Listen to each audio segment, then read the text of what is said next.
What's going on, all my Coochie Crunchers and Peony Punishers? My name is Shrewd Mr. Burrito, and today we are here with our 5th episode of the Defiled Rogue playthrough. And in between episodes, I did a little bit of stuff. Uh, I built ourselves a arena for fighting the Perforators, which we're about to do in a little bit here. And I went down to the underworld like I said I was going to, and got some hellstone. Not a ton, we're definitely going to need to get more. And I found this cool item here that I'm holding in my hands. It's called the Infernal Chris. And you make 100 of them at a time, and I made 2,000. And it takes a hellstone bar and 2 pieces of obsidian. And it does 47 rogue damage. At least that's when we're max stealth. Let's see what it is when we're not. 32. And they're pretty cool. They just keep on going, and then once they start spinning, they deal even more damage. I'm trying to think about what else I did in between episodes. I don't think a whole lot. I mean, it was mainly just building this arena, and that was basically it. Probably just some more little tidying up kind of things. Like, I know there's another little, like, 5 block tall layer there from our first arena. Got rid of that. But yeah, didn't do a whole lot else. Yeah, I don't think there was much else. I do believe I found this on accident. I was hoping it was going to be an actual island, but it turns out it was just another fishing one, like I jumped off of there. But yeah, I got like the Lucky Horseshoe. I did upgrade these to Frost Spark. Got the Lava Charm, but I think we already had that. I made the Medicated Bandage since we had the stuff. I got the Bazaar or whatever from the jungle, and then the bandage came from like a couple. I got like 10 of them actually, just from different blood moons. They dropped pretty frequently. So yeah, I got that for when we're fighting Queen Bee. We can swap that on. But right now, and we actually might swap it on for the Perforators because we shouldn't be taking much fall damage. But you know what? We actually could take a little bit, I think. So maybe we'll leave it on. Definitely need to reforge though, but we're running pretty low on money, even though we just had like a platinum last episode and 2 before that. Right now we have, looks like 28 gold in total. So yeah, we're kind of poor, but you know, that's just the way it is. Gonna try and find some ways to make more money, probably sell some stuff. I'm not really too sure about that. But as you can see, these things are actually pretty good. Uh, and we're coming up on the Crimson here, so let me just show you the arena I made. I actually decided to add these pieces of Crimson in after I made it, so I like had to go back through and mine out all of this stuff and mine out the whole middle layer. And then the entire top layer is 3 wide of, what is this stuff called, like Crimstone or something? It's all 3 wide, because unless we're like grappled on the very top and like the center, or maybe not even, but it's just so it stays crimson all throughout, and the Perforator, at least last time I fought him, his attack doesn't go through the doesn't go through that up there. So I'm gonna wait around, and he did spawn in off camera, and I just like died right away because I wasn't ready. Had no buffs on or anything. So I'm gonna wait until, oh, it actually says there's a cyst nearby. Let's try and find this. Is it up top? No, must be down in the cave. Let's grab some dynamite actually. And this is probably why I'm low on money, because everything I buy a ton of. Like all the potions I have in there, that stuff costs a lot. Let's grab some dynamite and try and figure out where this perforator cyst is. It could be over here. I don't see it. I don't want it to despawn. Oh, it's right there. So yeah, let's see. Let's make this hole a little bit wider just so we can get through it nice and easy. And then what we're going to do for this is we're going to knock this thing pretty low on health. Try and get rid of all of the guys around as well. Maybe what we could even do is take like a little bit of this here and just add this like this, so nothing comes crawling through that we don't want. And let's get rid of these guys. And then we can even take these mud blocks. Oh, ow. Even take the mud blocks and block this off like that. Doesn't need to look too pretty. I can fix it up always later. Alright, so let's see. Let's get this thing down to probably like 100 health. Um, let's see. I definitely don't want to bring it too low and accidentally spawn him in. Let's see. He should be after this. Yeah, alright. This should be about where I want him. And I'm going to throw a piece of dynamite on him. And dynamite is classless damage. And there we go. Alright, and I forgot to grab buffs. Shoot. Let's just grab all of these. Oh man, this is bad. Uh-oh. Oh my god, I'm dumb. Okay, I think I missed a couple, but, you know, we're fine. So it looks like the whole ceiling strategy isn't really working the way I was hoping it would. With his projectiles getting destroyed, they must have fixed that. Unless I just didn't see it. But this fight starts off fairly easy. I don't remember exactly when it starts getting hard. I remember I had a really hard time with it last time I played, and last time I played was on Revengeance. But I think the reason why I did that, it was a co-op playthrough, and we just kind of ignored the worms. So I think as long as I focus on the worms, and yeah, his attacks do get blocked up there, so let's just like focus on the worms, and we should be fine actually. Especially if we can get our adrenaline here, and then attack the main dude, the hive. Let's see, here comes the worm. Alright, so we got our adrenaline, and let's focus all our attacks on him. And then kill maybe the worm. Alright, so not the best use of adrenaline there, obviously, but, yeah, I've never been very good at using it efficiently, and he's back down. Okay, I wasn't expecting that. But basically what I do for this fight, just a long straight thing, and in death mode he charges a lot more like this. But yeah, just a long straight platform, fly up top, wait for him to charge, drop down, head back up, and drop back down. So yeah, really not the hardest. I don't know why we had such a hard time doing it in co-op. But basically how it works is there's 3 worms, and at different health intervals, I'm not exactly positive like what percentage it is, you can probably just check whenever they spawn in. It starts off with a pretty short worm, and then a medium length one, and then the last one's pretty big.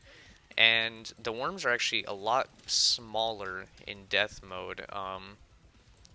So that is one of the like buffs he gets in death mode is smaller worms. It makes it just harder for them to be hit. But I think these infernal Chris's that we got are helping a lot. Like, these are actually really good. And with our armor set, we're also inflicting poison. So we're inflicting both poison and fire. So that's like a constant 2 damage a tick, which is very good. And we're taking a little bit of damage here because I'm just not doing a very good job dodging. And there we go. So plans for this episode, other than obviously what we're doing right now, we're also going to fight the Queen Bee. And I do need to get an arena set up for her. And let's see. So as you can see, the hive is at a low enough health where we can't actually attack him anymore. Like if I try it, just you see my attacks just go right through him. So yeah, that's what happens when he gets to a low health, and you can technically just bring him all the way down and have all 3 worms in at once, and then kill all 3 worms. It's very risky. It doesn't go very well, and there it is. I was wondering where it was. But yeah, not as hard as I remember it being. Like, we took forever on it. Maybe just because it was co-op. That could have definitely been it. Like, you know, AI going after certain people and whatnot. Let's see, he's probably coming straight for us. Yep, alright. Alright, so last couple hundred health here should be no problem. 200 health left, and there it is. And we got the trophy, nice. So that's pretty cool. Let's just head back to our base. And I can't believe I just didn't buff at the beginning. So what that said down there, it said something like the ground is glittering, blah blah blah. Basically, we now have access to Aerialite ore, and hey, we got our 50th pit bull. I was wondering when that would happen. That's how many blood moons there've been. But basically, let's pull this up here actually, and Aerialite right here. Aerialite bar takes 4 ore in a furnace. I also got the Hellforge while I was down in the underworld. So Aerialite bar, obviously late hard mode, or not late hard mode, post mech boss hard mode. You can get the angel treads. Um, but this right here is kind of something I'm interested in. 15% increased rogue projectile velocity, and I don't know if I actually want this. Yeah, the next upgrade's post-lunar, so I don't know if we're really going to need that. But here's the first set of wings you can get, which is actually post-Skeletron. We obviously can't use those being in Defiled, but this armor, I don't know if we should take it. So let's see, 4, 7, and 6, 5, 7, and 6. So I think our armor is actually currently better. 8% increased rogue damage, 5 increased movement speed, 8% rogue damage. I think our current armor might be better. We'll probably wait until we get to Statagel to upgrade. I should probably make a rod as well, since I haven't done any fishing yet, and I know I should be. Let's see, what else here? Any rogue weapons? The Turbulence fires a cloudy javelin that bursts into wind slashes on hit. I think this is actually pretty good. There's also Feather Knives. Depending how this throws, we might want to upgrade these, because they deal a lot more damage. So depending how they throw, for sure. And I think that's it for our upgrades. What does this upgrade into? Pretty good weapon, post Moonlord. And the meld bars, I actually don't remember how far in that is. I don't remember. But yeah, let's set up our trophy actually right above our bed. Maybe not that close. Maybe we want to put it against the wall like that. There we go. And this guy is obviously selling, or this girl I should say, is obviously selling whatever it's called, the bloody worm food. And I might grind this guy off camera. I don't know if he can actually drop anything that we need. Let's see, where's the perforator hive? He can drop. Let's just open this up right now, honestly. Let's quit stalling. So let's see, we got the aorta, yo-yo, as you can see. Not terrible.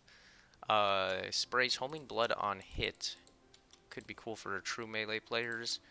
This looks like it could be pretty cool for melee players. And the Bloody Wormtooth, here's the expert thing. 5% increased damage reduction and increased melee stats. 10% increased damage production and melee stats when below 50% health. And it is a material. It goes like this, and it turns into a Bloody Worm Scarf. So, I mean, it really doesn't matter if we make it, I don't think. 10% increased damage reduction reduces damage taken by 10%. I don't think it really matters. I mean, all it's going to do is just increase the melee stats also, which we don't really need. This is post-DOG. So, I mean, we may as well upgrade. There's no point in not, I don't think. So, let's see. What was it called? Like the bloody... I think I forgot what it's called already. Bloody worm scarf. Oh, it has to be crafted at a mithril anvil. Okay, well obviously that's why we wouldn't. Probably should have paid attention to that. Let's see, we also got some blood samples. These are used for these tooth balls, which I don't know if they're actually going to be better. They obviously deal a little bit more damage, but I think what we have is better with the flame effect. This right here, cool little rogue weapon. Stealth strikes have 10 armor penetration and heal for 1. Don't think we're going to want it though. Anything else in here that we're interested in? I don't think so. This also turns into the electrician's glove post mech boss. This will probably definitely be something we want to upgrade to later. But something that I did want to make today is called the Mirage Mirror. And we need... Oh, this is actually post-Skeletron, so no, we have to make this next episode, I believe it will be. But yeah, I think this right here is definitely something we're going to want to make.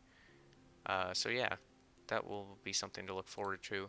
And we got some Blighted Gel, I think that just dropped from those guys that's just used to make the slime god summon. So we didn't really get a whole ton from that, obviously. Like, there's not a whole lot that we really can get from that event, or that boss, I mean, except for area light, of course. So yeah, let's sell what we got. We got 3 melee weapons, which is kind of funny, honestly. And we'll just deposit everything else.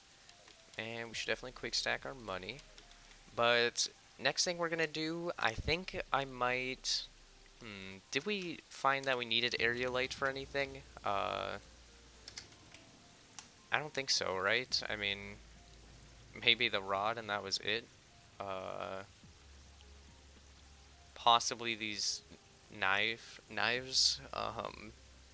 But I think that's it. We don't really need this stuff for anything. But anyway, I will go mine some. Definitely gonna go mine some. It looks like there's actually some right here and here. Don't see anything else, but oh, there's some. Or no, that's a web. But yeah, I'm gonna go mine some. I'm also going to head to our jungle, and I do think I found a hive. We found a hive somewhere. I'm sure of it. Maybe I just don't see it, but right here's honey.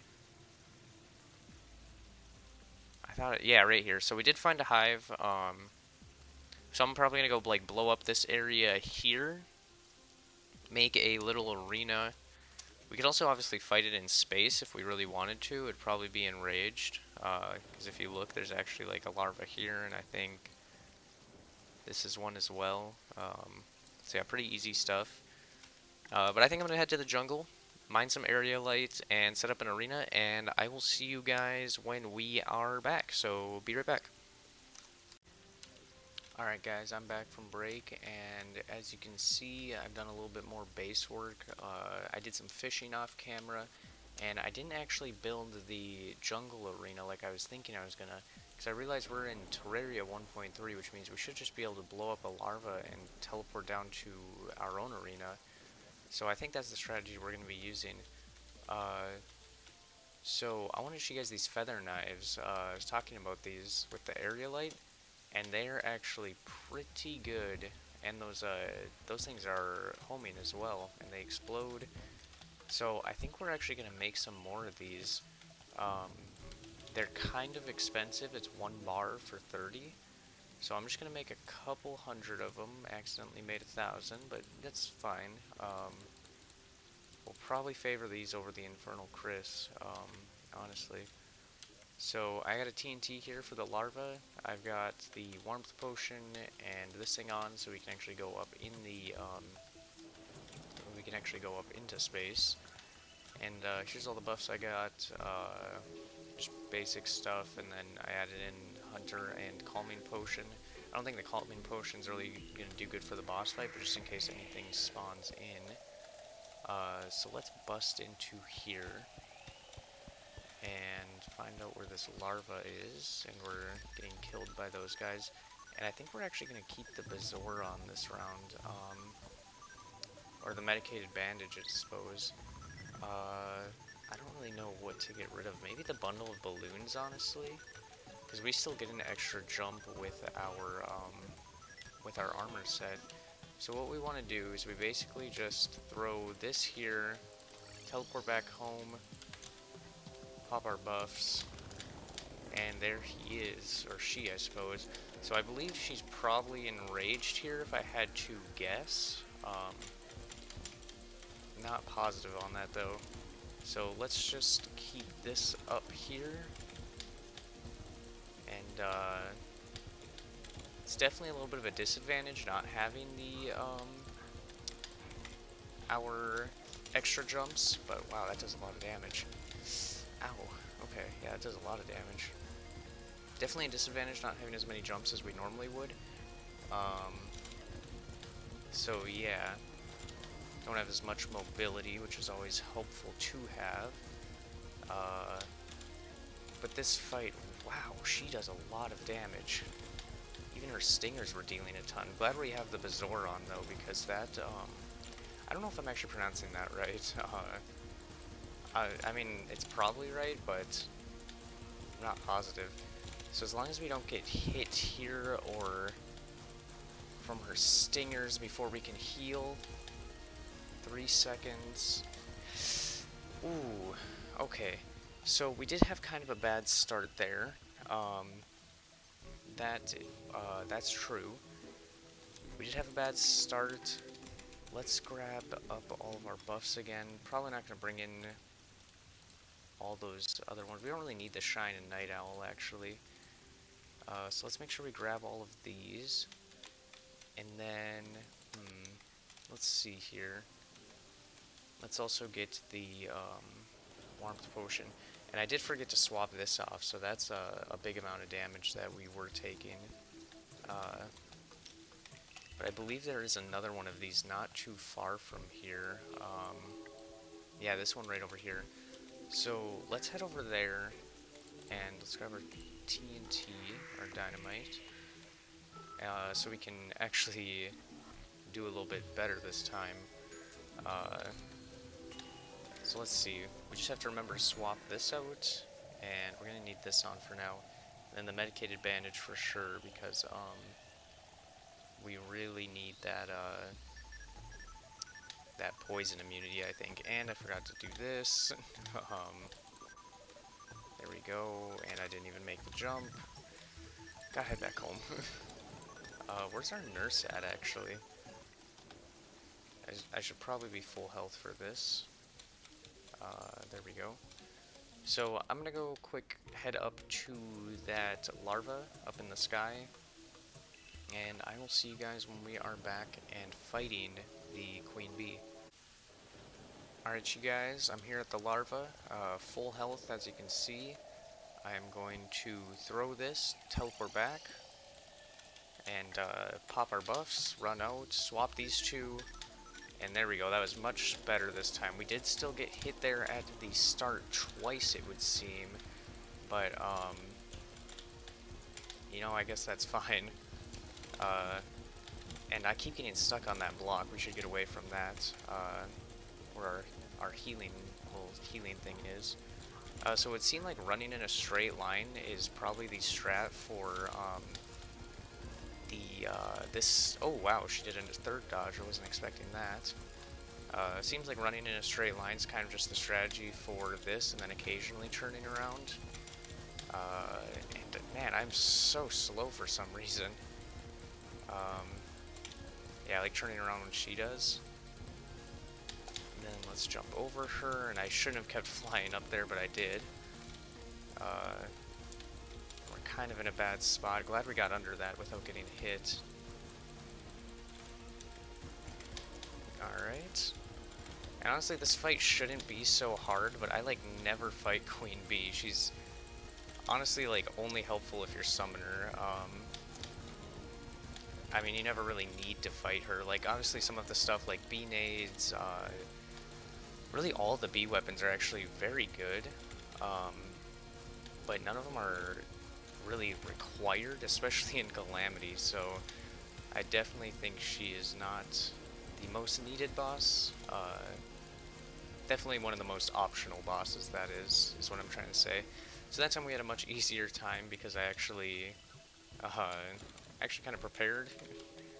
Or, I mean, we prepared last time, but I think you guys know what I'm trying to say. So, only two attempts, that's pretty good. Let's gather up some of our feather knives back, and I walked right into that one. Let's gather these back up, and, oh shoot, we almost missed that. That would have been good. Queen Bee. As prude as the giant insects are, they can prove useful in certain situations, given the ability to control them. Place in your inventory to make small bees and weak hornets friendly. And we died. So it doesn't seem like there's any downside to that. I mean, it just makes small beans, small bees friendly, which is pretty nice. So there's like the ones that come out of the things. And did we get something from the Perforators? I'm just thinking about that now.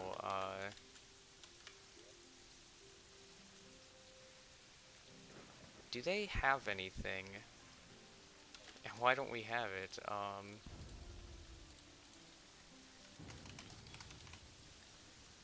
The Perforators in their hive, an abomination of not gonna try that word, flesh, bone, and organ, infested primarily by blood-slurping worms. Place in your inventory for all your projectiles to inflict ichor when in the Crimson, or Ike, or depending how you like to say it.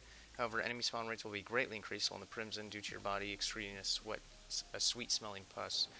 I don't think we picked that up. I don't think we did. I'm just realizing that now. I wonder if it's over there. So what is he selling? He looks like he's now selling the boomstick. Okay. I think that's what it is. Probably. And let's open this up already. So we got the hive pack, increases strength of friendly bees. Bee wax, obviously. Hardened honeycomb. Fires a honeycomb that shatters into fragments. Grants the honey buff to a player it touches. Stealth strikes can bounce off walls and enemies. 49 rogue damage. What is this a material for, though? It looks like you can just craft it, I guess it means. It's not really a material, I guess. But we can craft those now. I don't think we'll use them. Let's just test one out here. Let's not be in stealth for it also. I mean, do they always break off? No. Okay, so yeah. We got the bee gun, pretty good mage weapon. It can obviously be turned. Boss swap loot token we can do, and then the swarmer. Yeah, pretty good mage weapon, to be completely honest. Definitely helpful. And I don't think we want to trade in for either of those. I mean, we don't use those. Let's see, we got the bee hat. Bee nades are material, turns into plague nades. That is post, what is, I mean, the plague bringer, obviously, but what are these guys from? I don't remember. So yeah, let's see, what else do we get? The bee wax, I don't think there's any need for this. Honeydew is hard mode, so we can't even do that yet, even if we wanted to. And then the hardened honeycomb, really, and that's it. So what was the other thing? Yeah, the hive pack here. This turns into the plague hive. Pretty late game stuff. The honeycomb would have been something nice to have gotten. Well, would it really have? I mean, I know I talked about making like the amber horseshoe balloon, but I don't think we really want that anymore. Oh, we get the witch doctor. That's right. I forgot about that. So all in all, this boss fight really doesn't help us that much, but you know, may as well do it to fight every boss, you know. So let's just deposit everything into our magic storage here. And I think we're actually getting pretty full. Yeah, we might need to upgrade those. Let's do that right now, actually.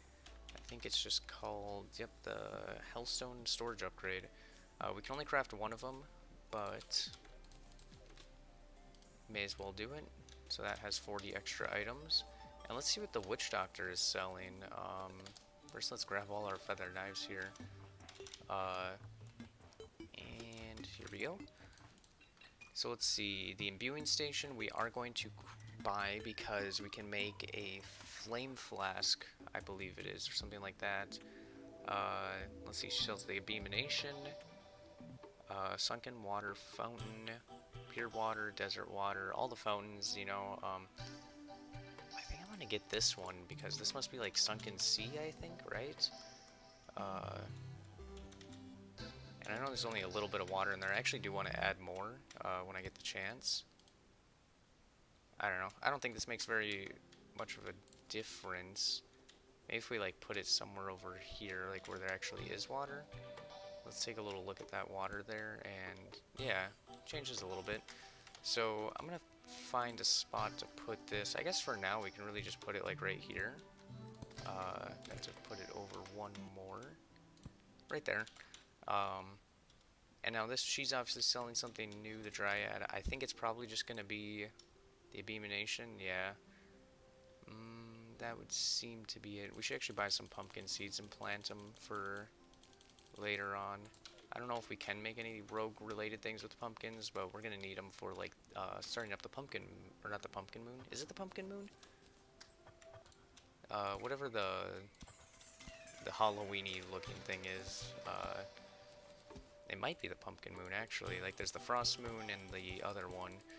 So I'm just going to kind of spam click along here. And if they grow, they grow. If they don't, they don't. Just throw these last two away. But this imbuing station is actually very good for us, because what we can do is, I think it's called like Flask of Fire here, yeah. It's only 3 hellstone and a bottled water, and there's obviously all these other flasks that we can make. Vial Venom, I don't know where we get that at. But these are for melee and rogue attacks, and the Flask of Fire, I think, is the only one that we really have access to right now. Because, like, see, these take Ichor, nanites, confetti. I mean, that doesn't really matter. Poison we could definitely make, but I don't think we really need that with our armor set. And the venom, I don't remember where you get vial venoms. I don't think we're anywhere near being able to get to them. But, yeah, let's put this in here and search up flask. We can make the crimson flask, which is actually an item. We don't really need that. And flask of poison, so we must be out of hellstone ore. Definitely gonna make some more of that, though. And we can put the sky mill in here. And I think with that being that, this was quite a short episode, to be completely honest, but it was kind of a lot of off-camera work. I mean, before the episode, getting that arena set up.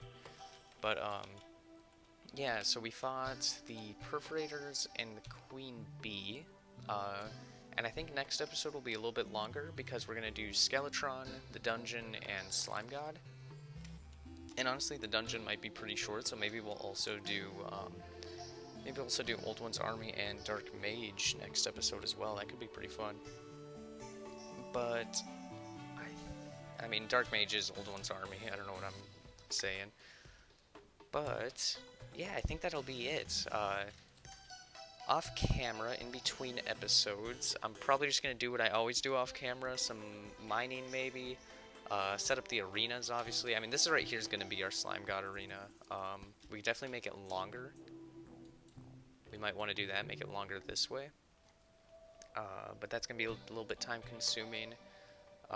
Probably going to do some more base expansions. I don't know if you guys could tell, but kind of just doing like this biome. Ooh, that's kind of annoying.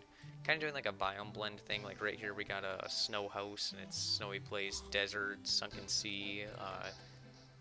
This was going to be normal, but I kind of merged it in with this one, which I just created a little bit ago. Just kind of like this gray mining lake area where our mine goes down into. And then this right here, I'm going to put a ton of ash around it, and maybe add some more houses even, maybe not. And then I want to have a little jungle, and then I'm probably going to have to, I know this may sound silly, and I've never do this, but I might actually take the time to make like just a 3-block hole going all the way down. And the reason for that is so, on both sides as well, the reason for that is so the corruption and stuff doesn't spread over here. So, once I figure out like how big I want the base to be, and like where the hollowed will be, we'll probably put the hollowed like here. And the desert doesn't really matter if that gets hollowed or whatnot. But I actually I never build a ton in Terraria, and I wanted to kind of focus this series around that as well. Just as something that you guys can see what I've been up to off camera. So, yeah, that's kind of the plan for there. But yeah, so this has been a pretty good episode. Perforators, Queen Bee, new rogue weapons, even though they're consumables, they're still very good. And yeah, like I said, in between episodes, gonna do this work, dungeon work, obviously, and probably do some more mining. But yeah. With that, I hope you guys all enjoyed. Kind of a shorter episode today. But yeah, I hope you all enjoyed. If you did, be sure to leave a like, maybe even subscribe while you're at it. No matter what, leave a comment. Love reading those.